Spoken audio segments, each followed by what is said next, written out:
যেতিয়াৰ পৰা বৰষুণৰ বতৰ ষ্টাৰ্ট হ'ল তেতিয়াৰ পৰাই ফিল্ডলৈ যোৱাই হোৱা নাই। গতিকে যে ভাবিলোঁ ফিল্ডলৈ যাম বুলি, কিন্তু বাহিৰত চাই দেখিলোঁ বৰষুণ দি আছে। গতিকে ফিল্ডলৈ যোৱাটো বাদ দিলোঁ আৰু। শুই উঠি প্ৰথমে দাঁত ব্ৰাছ কৰি গা ধুবলৈ বুলি গ'লোঁ।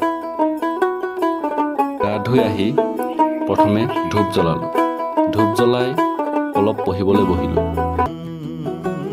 कागज के दो पंख लेके उड़ा चला जाए रे, जहां नहीं जाना था ये वहीं चला हाय रे। পঢ়ি হোৱাৰ পাছত অলপ ৰুমটো চাফ চিকুণ কৰিলোঁ।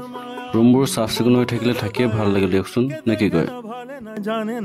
এই আমাকৰ ৰুম প্ৰেচিডেণ্টে শুই উঠি দাঁত ব্ৰাছ কৰি আছে। তাৰ পাছত ভাত বনাই আমি ভাত খাবলৈ বহিলোঁ। আকৌ আমাৰ এক্সামো আহি পাইছেহি, সেইকাৰণে ভাত খাই আৰু অলপ পঢ়িব লাগিব। তো আজিলৈ আহিছোঁ, বাই।